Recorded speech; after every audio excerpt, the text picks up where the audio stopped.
దేవుని పరిశుద్ధమైన నామానికి మహిమ కలుగును గాక. నేటి వాక్య ధ్యానం కొరకు యోహాను శుభవార్త 12వ అధ్యాయం. పస్కా పండుగ ఇంకా 6 దినాల్లో ఉంది అనే సమయంలో యేసుక్రీస్తు ప్రభువారు బేతనియాలో ఉన్న మరియా, మార్తా, లాజరు అనే వానికి ఇంటికి వెళ్ళడం జరిగింది. అక్కడ వారు యేసు ప్రభు వారికి చాలా మంచి ప్రేమ విందును ఏర్పాటు చేశారు. అంతకు ముందే లాజరు చనిపోయి బ్రతికాడు. చాలా మంది లాజరును చూడటానికి వస్తూ ఉన్నారు. యేసు ప్రభు వారు ఎక్కడున్నా అనేక మంది చూడటానికి వస్తూ ఉండేవాళ్ళు. అలాంటి సమయంలో యేసు ప్రభు వారు ఆ ప్రేమ విందులో కూర్చుని ఉన్నప్పుడు మరియా చాలా విలువైనటువంటి అత్తరును తీసుకుని వచ్చి ఆయన పాదముల మీద ఆ అత్తరును పోసింది. ఆమె తల వెంట్రుకలతో ఆయన పాదాలను తొడడం ప్రారంభించింది. ఆ ఇల్లంతా కూడా మంచి సువాసనతో నింపబడిపోయింది. అప్పుడు ఇస్కరియోతు యూదా చూస్తూ ఉన్నాడు. ఇదంతా చూస్తూ చాలా బాధపడుతూ, ఎందుకు ఇంత విలువైనటువంటి అత్తరును నేలపాలు చేశావు అన్నట్లు మాట్లాడుతూ ఉన్నాడు. అది చాలా విలువైన అత్తరు అని రాయబడింది. అక్కడ రాయబడినటువంటి మాటల ప్రకారంగా 300 దేనారములు దాని ఖరీదు అని. వాస్తవానికి ఆ దినాల్లో కూలి రోజుకి 1 దేనారం అంటే ₹1. ఆ రోజులు బట్టి చూస్తే రోజుకు 1 దేనారం అంటే 300 రోజులు కూలి పని చేస్తే అంత కొనుక్కోవచ్చు, అంత విలువైన అత్తరు. అలా గనక ఈ రోజు లెక్కేస్తే అంచనాకి ఈరోజు సగటు ₹300 కూలి లెక్క వేస్తే అతి తక్కువలో 90,000 అవుతుంది. అంటే 90,000 విలువ చేసేటువంటి అత్తరు ఆయన పాదాల మీద ఆమె పోసేసింది. అక్కడ రాయబడిన మాట ఏంటంటే ఒక షేరు అని రాయబడింది. షేరు అని అంటే లెక్క ప్రకారంగా 454 గ్రాములు, అంటే దాదాపుగా 1/2 లీటర్ అన్నమాట. 1/2 లీటరు అత్తరు ఆయన పాదాల మీద పూసేసింది. మనందరికీ ఒక ఆశ్చర్యం కలిగించే మాట ఏంటనంటే, అప్పుడు ₹150 అంటే ఇప్పుడు ₹90,000 లెక్క మనం వేస్తే అంత ఖరీదైనటువంటి అత్తరు ఉంటుందా అని. రీసెంట్ గా ఒక దైవజనుల ఇంటికి వెళ్ళాం. గడిచిన ముందు వారాల్లో ఒక మీటింగ్ నిమిత్తం వెళ్ళినప్పుడు ఆయనకు చాలా మంది అత్తరు అనగా సెంటు గిఫ్ట్స్ ఇచ్చారు. దాదాపుగా ఒక 30-40 బాటిల్ మాకు చూపించాడు. పలానా ప్రాంతానికి వెళ్ళినప్పుడు అక్కడ ఆ దేశంలో ఆ ప్రాంతంలో ఉన్నవారు ఎందుకో నన్ను ప్రేమించి ఇలాగున్న ఈ సెంటు బాటిల్ ఇచ్చారని చూపించారు. అందులో ఒక సెంటు బాటిల్ ఖరీదు ₹32,000. మేము చాలా ఆశ్చర్యపడ్డాం. చాలా ఆశ్చర్యం అనిపించింది నాకు. ఒక సెంటు బాటిల్ ఖరీదు ₹32,000 అని. అలాగున అంత విలువైనటువంటి సెంటు ఆయనకి ఇచ్చినప్పుడు లెక్కిస్తే ఇది పెద్ద ఎక్కువేమీ కాదు. ఎందుకంటే ఒక్కొక్కరు వాడేటువంటి సెంటు విలువ లక్షల రూపాయలు ఉండొచ్చు ఖచ్చితంగా. ఈమె పరిస్థితి, ఆమె కుటుంబ విలువ చాలా ఎక్కువని మనం గమనించగలుగుతాం. వారు వాడే సెంటే ₹90,000 లెక్క వేస్తే మరి వాళ్ళ కుటుంబం ఎంత ఉన్నతమైనది, వారు ఎంత లోకపరంగా ఉన్నతమైన వారు. తెలియని వారు ఇలాగ మాట్లాడడం విన్నాను నేను. మరియా, మార్తా, లాజరు పేదవారు, దిక్కుమాలిన వాళ్ళు తినడానికి కూడా తిండి ఉండేది కాదు. అలాంటి వారు ఇలాగున యేసు ప్రభుని చేర్చుకుని ఆతిథ్యం ఇచ్చేవారు అని. వాస్తవానికి అది అబద్ధం. ఎందుకనంటే వారు పేదవారు అయితే ఇంత ఖరీదైనటువంటి అత్తరు వారి దగ్గర ఎట్టి పరిస్థితిలో ఉండదు. వారు ఖచ్చితంగా నాటి దినాల్లోనే ధనవంతులై ఉండవచ్చు. ఈ యొక్క యూదా తన స్వభావాన్ని మరొకసారి బయట పెడుతున్నాడు. ఏంటి తన స్వభావం అనంటే, ఇది ఒకవేళ గనక ఆ అత్తరును యూదాకి ఇచ్చుంటే అతను అమ్మేసేసి అందులో ఎంతో కొంత సొమ్ము దోసుకునేవాడు. ఎందుకంటే వాడు ఎప్పుడు కూడా తన దగ్గర ఉన్నటువంటి డబ్బులో కొంచెం దోచుకుంటూ ఉండేవాడట. వాడి స్వభావం అది. యేసు ప్రభుతోనే ఉంటూ ఉన్నా వాడి స్వభావం మాత్రం మారలేదు. ఈరోజు చాలా మంది మందిరాలకు వెళ్తున్నారు, దేవుని సన్నిధిలో చక్కగానే క్రమమైన రీతిలో గడుపుతారు, ప్రార్థనా జీవితం కలిగిన వారుగా ఉంటారు. కానీ వారిలో ఉన్నటువంటి చెడ్డ బుద్ధి ఇంకా బయటికి పోలేదు. అంటే చింత చచ్చినా పులుపు సావలేదు అన్నట్లుగా యేసు ప్రభుతో ఉంటూ ఉన్న వాడికి మారు మనసు లేని బతికే ఉంది. ఈరోజు మందిరానికి వెళ్తున్నావు, నీలో కోపం పోలేదు, దేవునికి నచ్చని క్రియలు పోలేదు, వ్యభిచారం పోలేదు, దొంగతనం పోలేదు, మోసం పోలేదు, లంచం పోలేదు, ఇరుగు పొరుగు వారిని ద్వేషించడం పోలేదు, అసూయ పోలేదు, కుళ్ళుతనం పోలేదు, ఇంకా అనేకమైనటువంటి చండాలపు కార్యాలు నీలో నుంచి బయటికి పోలేదు. గల కారణం ఏంటో తెలుసా? నువ్వు కూడా యోధా బ్యాచ్లో జాయిన్ అయిపోయావు. వాడు యేసు ప్రభు వారిని అమ్మేంత వరకు కూడా వాడిలో ఉన్నటువంటి స్వభావం పోలేదు. ఆయన అప్పగించబడి చనిపోయే వరకు కూడా వీడు అదే మనసుతో ఉన్నాడు. నువ్వు కూడా పోయే వరకు కూడా నీ బుద్ధి పోయేటట్లు లేదు. మరి ఎప్పుడు మారు మనసు వస్తుంది నీకు? ఎప్పుడు పశ్చాత్తాపడతావు? యోధా యేసు ప్రభు చనిపోయిన తర్వాత పశ్చాత్తాపడ్డాడు. అయ్యో, నీతిమంతుని అప్పగించేనే, ఈ ధనం నాకు వద్దు అని అప్పుడు వారేశాడు. ఆడు చేసిన పని ఏమీ ప్రయోజనం లేదు. అదే యేసు ప్రభు వారే బతుకుంటున్నప్పుడే, అయ్యా నేను దొంగతనం చేసేసాను, అనేక పర్యాయాలు నువ్వు నాకు అప్పగించిన ఈ సొమ్ములో కొంచెం దోసుకుంటూ ఉన్నానయ్యా, నన్ను క్షమించు అని అడిగితే యేసు ప్రభు వారు నిజంగా ఎంతో సంతోషించినేమో. మరి అలాంటోడికి ఎందుకు సంచిచ్చాడు అని అంటే, వాడికి ఏదో రోజు దాని మీద విరక్తి కలుగుతుంది అని. కానీ ఆ డబ్బు పిచ్చుందే, అది విరక్తి కలిగించలేకపోయింది. ఈరోజు నీకు కూడా అలాంటి చెడ్డ స్వభావం ఉందా? ధనం మీద వ్యామోహం ఉందా? దానికోసం ఎంతకైనా తెగిస్తున్నావా? జాగ్రత్త. ఏదోలాగా యోధాలాగా నువ్వు కూడా నాశనం అయిపోతావు. నీ బ్రతుకును నువ్వే పాడు చేసుకున్న వ్యక్తిగా మారిపోతావు. అతను అంటాడు, అయ్యా ఈ ధనాన్ని పేదవారికి ఇవ్వచ్చు కదా అని. పేదవారికి ఇవ్వచ్చా? పేదల మీద ఎంత ప్రేమ పాపం. పేదల మీద ప్రేమ కదట, అతడు దోచుకుంటూ ఉన్నాడు అందుకే అని వాక్యంలో సెలవిస్తూ ఉన్నాడు. చాలా మంది యూదులు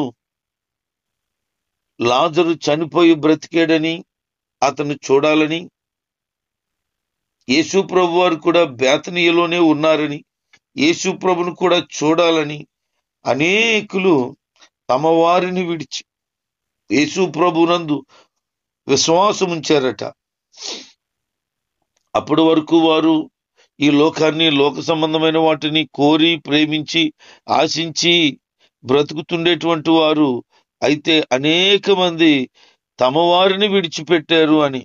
అంటే ఇంతకు ముందు ఏ రకమైన అవిశ్వాస స్వభావంతో వారు బ్రతికారో ఆ స్వభావాన్ని వారు పూర్తిగా విడిచిపెట్టారు. రుజువులు లేని, ఆధ్యాత్మికమైన సత్యాలు లేని వాటిని వెంబడించిన వారు వాటిని విడిచిపెట్టి సర్వసత్యమైన యేసుక్రీస్తు ప్రభునందు విశ్వాసం ఉంచడం ప్రారంభించారు. ఆ తర్వాత ఆ రోజు గడిచింది. మరుసటి దినాన్ని వారు యెరూషలేముకు వెళ్ళడం జరిగింది. చాలా మంది యేసు ప్రభు వారు యెరూషలేముకు వచ్చారని, చనిపోయిన లాజరు బ్రతికి యేసు ప్రభుతో కూడా ఉన్నాడని గమనించి ఆయన్ని చూడ్డానికి వచ్చి ఆయన్ను ఘనపరచడం ప్రారంభించారు. వారు ఏమంటారంటే, జయము ప్రభు పేరిట వచ్చుచున్న ఇశ్రాయేలు రాజు స్తుతించబడును గాక అని ఘనపరుస్తూ ఉన్నారు. దేవుని వాక్యం ఇలా సెలవిస్తూ ఉంది. మలాకీ గ్రంథంలో యేసు ప్రభు వారు భారావాహిక గాడిద పిల్ల మీద వస్తారు అని. అంటే గాడిద పిల్ల మీద యేసుక్రీస్తు ప్రభువారు యెరూషలేముకు రాబోతున్నారు అని. ఆయన ఎవరు అంటే ఇశ్రాయేలు ప్రజలకు రాజుగా రాబోతున్నాడు అని. వారు సహజంగా రాజుగా రావాలని ఎదురు చూశారు. మనకి యేసుక్రీస్తు ప్రభువారు యూదుల కొరకు మాత్రమే పంపించబడిన వారుగా కాదు, యావత్తు ప్రపంచానికే రాజుగా పంపించబడ్డారు. యూదులు రక్షణ కొరకు మాత్రమే కాదు, మన రక్షణ కొరకు పంపించబడ్డారు. అందుకనే లేఖనాలు నెరవేర్చబడగలిగినట్లుగా ఆయన గాడిద పిల్లను ఎక్కి యెరూషలేముకు రావడం జరిగింది. వారు యేసుక్రీస్తు ప్రభువారు యెరూషలేముకు అడిగి పెట్టిన తర్వాత ఖర్జూరపు మట్టలు పట్టుకొని ఆయన్ను గణపరుస్తూ ఆయన స్తుతిస్తూ ఉన్నారు. యేసుప్రభు శిష్యులకి ఏం జరుగుతుందో ఏమీ అర్థం అవట్లేదు. ఈయనేమో మా గురువు గారు కదా, ఈయన అద్భుతాలు ఆశ్చర్యకార్యాలు చేసేవాడు మాత్రమే కదా, ఈయన్ను యూదులకు రాజు అంటారేంటి, ఇశ్రాయేలులకు రాజు అని పొగుడుతున్నారేంటి అని అనుకుంటున్నారు వాళ్ళు. వారికి లేఖనాలు అర్థం కాలేదు. లూకా సువార్తలో 24వ అధ్యాయంలో యేసుక్రీస్తు ప్రభువారు వారితో ఉండి లేఖనాలను వివరిస్తూ ఉన్నప్పుడు వారి హృదయాలు మండాయి. యేసుక్రీస్తు మరణాన్ని గెలిచి పునరుద్ధానుడుగా తిరిగి లేచిన తర్వాత గాని యేసు ప్రభువారు గూర్చినటువంటి ఆ ప్రవచన వాక్కులు అర్థం కాలేదు. ఈరోజు చాలా మందికి దేవుని వాక్యం, దేవుని యొక్క విలువ వెంటనే అర్థం కాదు. ఆయన గురించి బైబిల్ ఏం చెప్తుందంటే ఆయన ఉత్తముడని రుచి చూచి తెలుసుకోవాలని. అంటే వెంటనే అర్థమవుతుందా? అర్థమైతే బాగుండును. అర్థమకపోవడం వల్ల చాలా మంది ఆయన అపార్థం చేసుకుంటున్నారు. యేసు ప్రభుని నమ్మిన వారిని కూడా లేనిపోని మాటలు అంటున్నారు. యేసు ప్రభుని గురించి మా ఊర్లో ప్రకటించొద్దని, మా వీధిలో ప్రకటించొద్దని అంటున్నారు. ఆయన విలువ తెలియక, ఆయన గొప్పతనం తెలియక, ఆయన త్యాగం తెలియక, ఆయన నిజమైన దేవుడు అని అర్థం అవ్వక వారు అలాంటి ప్రవర్తన కలిగి ఉన్నారు. ప్రియ దేవుని జనాంగమా, ప్రభు నీతో మాట్లాడుతున్న మాట ఏంటంటే ఆయన గురించి రుచి చూచి తెలుసుకో, లేకపోతే ఆయన నీకు అర్థం అవడం. వీళ్ళకు కూడా ఎప్పుడు అర్థమయ్యాయి లేఖనాలు? ఆయన పునరుద్ధానుడైన తర్వాత లేఖనాలు అర్థమయ్యాయట. యేసు ప్రభు గురించి జనాలు కేకలేసి చెబుతూ ఉంటే పరిచయులు ఉండలేకపోయారు, ప్రధాన యాజకులు ఉండలేకపోయారు. వాళ్ళందరూ కూడా చాలా భయంకరమైన ఆలోచన చేసి చాలా భయంకరమైన పని అయిపోతుంది, యేసు ప్రభుని చంపేద్దాం. అంత మాత్రమే కాదు, యేసు ప్రభుతో ఉన్నటువంటి లాజరును కూడా చంపేద్దాం. ఎందుకంటే అతను అందరికీ సాక్షిగా ఉన్నాడు. వీళ్ళిద్దరిని చంపేస్తే మనకు అడ్డుపోతుందని ఆలోచన చేశారు. చూడండి సమాజం ఎలాగుందో ఈ రోజున. ఆయన ఎవరికైనా కీడు చేశారా? ఏ కుటుంబానైనా పాడు చేశారా? ఎవరికైనా నష్టాన్ని కలుగు చేశారా? ఎవరినైనా శపించారా? ఎవరినైనా కొట్టారా? ఎందుకు ఆయన చంపాలనుకుంటున్నారు? బైబిల్ చెప్తున్న మాట, అసూయ చేత వారు ఆయనను అప్పగించిరి. యేసు ప్రభు వారు జరిగిస్తున్న కార్యాలను చూసి భరించలేక వీరు లేఖనాలు బోధిస్తున్నారు. కానీ లేఖనాలు బోధించడం మాత్రమే కాదు, యేసుక్రీస్తు ప్రభువారు లేఖనాలను నెరవేరుస్తూ ప్రజల జీవితాల్లో ఉన్న చీకటిని ప్రాలదోలుతూ ఉన్నారు.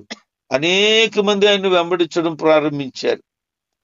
అది చూసట వాళ్ళకి ఏం చేయాలో అర్థం కాక వాళ్ళు మౌనంగా ఉండిపోయారట. దేవుడి కార్యాలు ఉన్నతమైనవి. మన జీవితంలో ఆయన ఉన్నతమైన కార్యాలు జరిగించాలనుకుంటున్నాడు. లేఖనాలు గ్రహించగలిగినట్లుగా మనోనేత్రాలు తెరవబడగలిగితే ఆయనలో ఉన్న సత్యాన్ని మనం గమనించగలుగుతాం.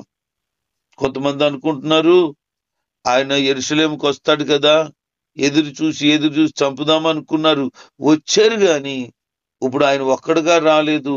అనేక మంది ఆయన యందు విశ్వాసం ఉంచిన వారు, ఆయన పొగిడిన వారితో కలిసి ఉన్నాడు. అందుకని వారు ఏమీ చేయలేకపోయారట. ఆ పండుగలో ఆరాధించడానికి గ్రీసు దేశం నుంచి కొంతమంది రావడం జరిగింది. ఈ గ్రీసు దేశం నుంచి వచ్చిన వారిలో యేసు ప్రభువుని చూడాలని కొంతమంది ఆలోచన కలిగి ఉన్నారు. పస్కా పండుగ కేవలం యూదులకు మాత్రమే, గ్రీకులకు కాదు, ఇతర దేశస్తులు ఎవరికీ కాదు. ఒకవేళ ఎవరైనా గనక పస్కా పండుగకు రావాలి అనంటే యూదా మతంలోకి మారితే తప్ప యూదుల పండుగల్లో ఏ విధంగానైనా పాల్గొనే అవకాశం ఉండదు.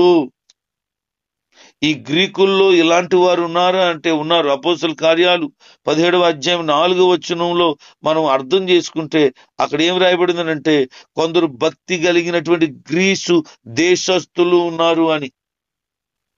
అంటే గ్రీసు దేశస్తులు ఏం చేశారంటే యేసు ప్రభునందు విశ్వాసం ఉంచిన వారు ఉన్నారు. అందులో కొంతమంది పిలుపు దగ్గరికి వచ్చారు. పిలుపు దగ్గరికి వచ్చి అంటారు, మేము యేసు ప్రభుని కలుసుకొని మాట్లాడాలని చూడాలని ఆశ ఉంది, కాబట్టి మాకు కొంచెం ఆయన చూడడానికి అవకాశం ఇవ్వండి అన్నారు. ఆ పిలుపు ఏం చేశాడంటే అతనికంటే సీనియర్ అయినటువంటి ఆంద్రేయ దగ్గరికి వెళ్ళాడు. ఆంద్రేయ, మరి ఇలాగా గ్రీసు దేశస్తులు వచ్చి నాతో మాట్లాడుతున్నారు, ప్రభుని కలుసుకోవాలని, ఆయనతో మాట్లాడాలని ఉందట అని. ఇలాంటి ఆలోచనకు వాస్తవానికి పిలుపు నిర్ణయం తీసుకోవచ్చు, కానీ తన తోటి వారి సలహా కూడా తీసుకుంటున్నాడు. ఈ కోరిక వారు కలిగి ఉన్నారు. అది తీరిందో లేదో బైబిల్ చెప్పబడతలేదు, కానీ ఆయన ఆ సందర్భాన్ని పురస్కరించుకొని ఆయన మరణం గురించి ప్రస్తావన తీస్తున్నాడు. యేసు ప్రభు వారు మాటలన్నీ కూడా చాలా విచిత్రంగా ఉంటాయి. ప్రశ్నకు నేరుగా జవాబు రావడం కాదు, అంతరంగాల్లో నుంచి జవాబిస్తాడు ఆయన. వారేమనుకుంటున్నారు, యేసు ప్రభుని చూడాలనుకుంటున్నారు.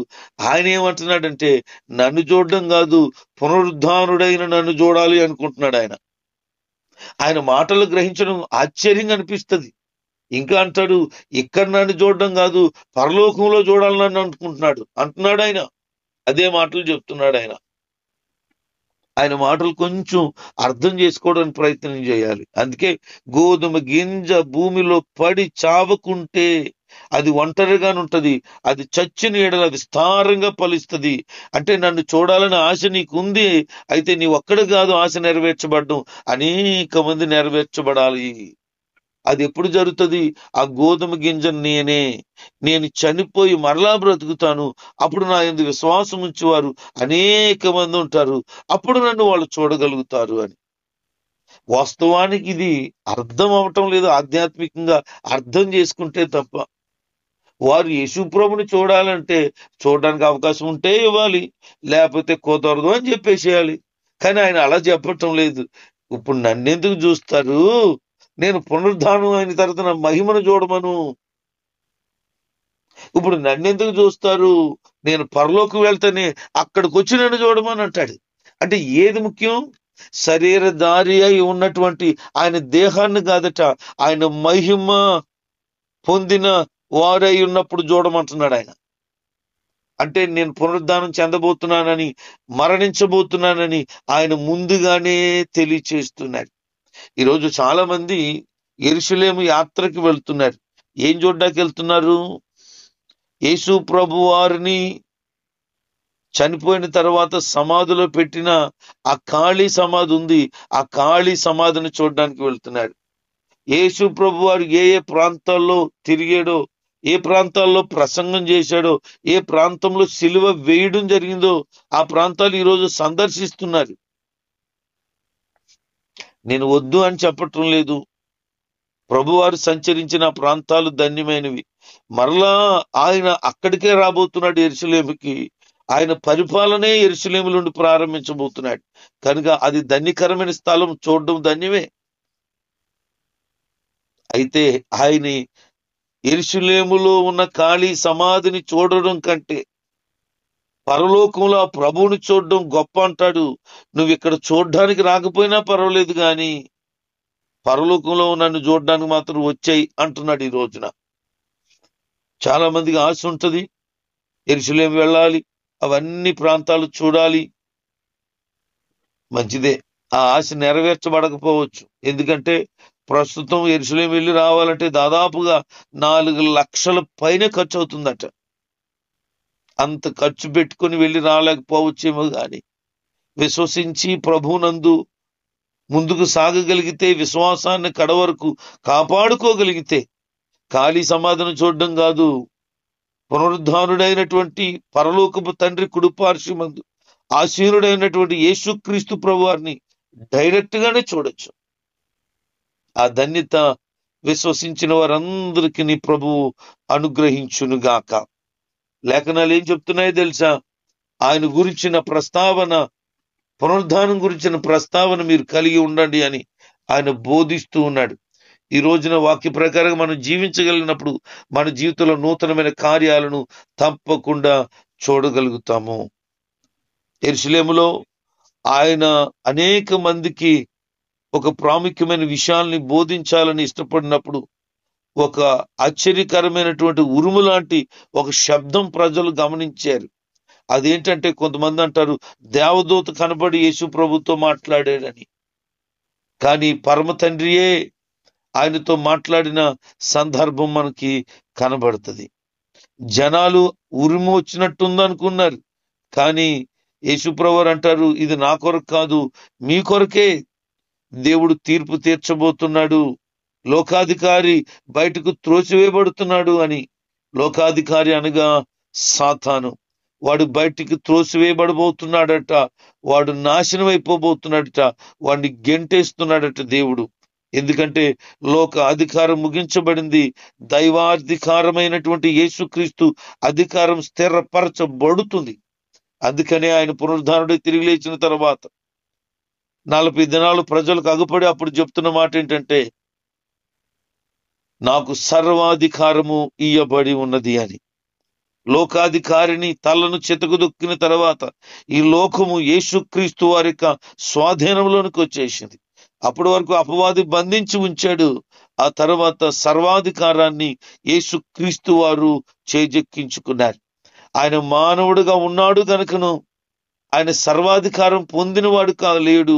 కానీ అపవాదిని చితక త్రొక్కిన తర్వాత సర్వాధికారమును ఆయన పొందుకున్నాడు. అదే అధికారమును ప్రభు మనకు అనుగ్రహించుచున్నాడు. ఆ అధికారముతో ప్రభువులో సాగుతూ ఆయన కొరకు నమ్మకమైన వారిగా బ్రతకాలని ప్రభు ఆశపడుతున్నాడు. చాలా మంది ఎలా ఉన్నారంటే పరిసయ్యులు లాంటి వారుగా ఉన్నారు. వారు మనుషుల మెప్పునే ఎక్కువ కోరుతున్నారు దేవుని మెప్పు కంటే. ఈరోజు మనుషుల మెప్పు కొరకు బ్రతకొద్దు, దేవుడు మెచ్చుకుంటాడని బ్రతుకు. యేసుప్రభు ఎందుకు వచ్చాడో తెలుసా? లోకంలో ఉన్న మనలను రక్షించడానికి వచ్చాడని.